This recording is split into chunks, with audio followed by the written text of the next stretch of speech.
Christmas is just around the corner, but that won't stop us from covering Steam Deck news. And there's a bit of it this week, so let's do this. It's Steam Deck news time. Game recording clips are coming to Steam Deck. So the question is, what are game recording clips? Well, we don't really know. Pavel Jundik, the creator of SteamDB, says that Valve is working on the feature. Quote, Valve has been working on game recording clips, but there's not enough details to figure out how it will work. Probably recording and sharing clips from Steam Client? And if that's the case, then that would be awesome. I mean, that would bring the Steam Deck one step closer to perfect feature parity with the other major consoles.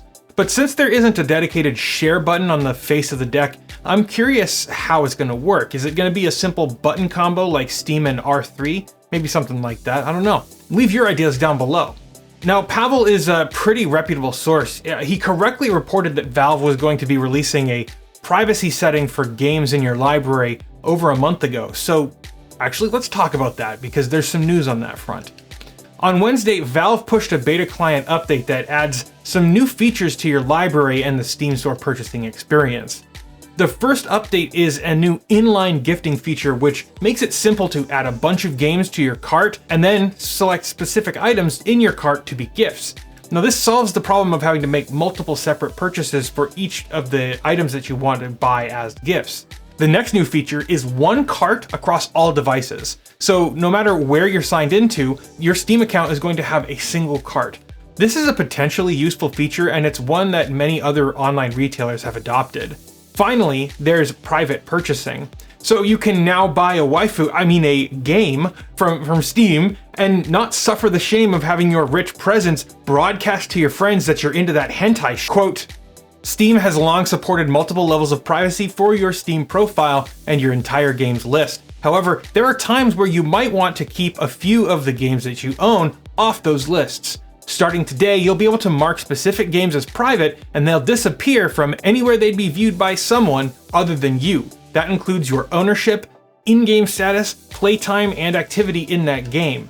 This additional control allows you to keep most of your Steam library visible to your friends so that they can see what you're playing and join in, yet also keep a few of those games just to yourself.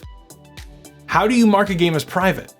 There are three places where a game can be marked as private. From your shopping cart, your game list, which is accessible from a web browser, and from the Steam Client library under the game page, settings, manage. So what does this actually do? Well, according to the Steam FAQ on the subject, marking a game as private will prevent the game from appearing on your Steam community profile or your recently played games section. When playing the game, you will not appear as in-game on your friends list. Achievement unlocks and other activity will not appear in your activity feed. Steam friends will not see that you own the game on the game's store page. When a Steam friend buys the game as a gift, you will not appear as owning the game. Showcases on the Steam community profile will not show the game or its achievements. You will not receive Steam trading cards for a private game. And finally, if you have the game file transfer over local network setting set to allow other users on the same network to download games, private games will not be transferred. Importantly, if a private game in your library has multiplayer support, your friends will not see you as in-game unless you invite that friend to join a game that you're already playing. At that point, any friend you invite will be able to see that you are in-game and your status in that game until you exit or disconnect from Steam. Also, if the game uses Steam matchmaking, your Steam ID will be visible to other players on the same server with you. Now, this is a neat feature, and I can imagine that it will have a measurable impact on the sales of perv games and porn VR experiences. But I have to ask the question, is it going to be possible to, with one click, make your entire Steam library private? I would love to see an option like that. But before we move on, I gotta ask you a question. Are you enjoying this video? Make sure that you like that smash button if you are. It's the best way to tell YouTube you want to see more videos just like this. You can also get subscribed to stay up to date with all the fun stuff that we're doing here on the channel. I want to give a shout out to my friends on Patreon and my YouTube members for their continued support for the work that I'm doing here. If you believe in the work that I'm doing, you can use the links below to pledge your support. It's all greatly appreciated. Next up, there's a new release of Proton Experimental. That's 2 in 1 week. With this release, Devil May Cry 5 and Tony Hawk Pro Skater 1 and 2 get the HDR treatment. Witch on the Holy Night is now playable with this release, and there are several fixes and improvements here as well. Microsoft Flight Simulator had a crash fixed when live weather was enabled. There's now a hack that allows the Steam overlay to function within Easy Anishi and Epic Online Service games. There's also now improved video playback in Biomutant. Alright, this week Valve released the Steam Year in Review 2023, and I wanted to go over mine here as a point of comparison for you guys. This is a thing that Valve did last year as well, and I really love these. I'm a data guy. I mean, I love data, so it's fun, it's enjoyable for me to go back and look at these metrics, and it gives you some perspective and some data to reflect on. Plus, you can also compare your previous year to this one. This year, I played 97 different games on Steam. The median is apparently only 4, 37 of which were new to my profile. I unlocked 66 achievements, 7 of which were rare, and my longest gaming streak was 28 days long.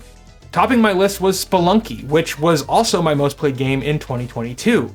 Number 2 was Doom Eternal, which I beat back in March, and then number 3 was Bejeweled 3, which served as an inspiration for the game that I'm currently working on. When you scroll down to the How You Compare section, you can see that I'm not that interested in new releases, or games released within this calendar year. 5% of my playtime was in new releases, compared to 9% for the average Steam user. 49% of my playtime was in games released within the last 1 to 7 years, compared to 52% of Steam users.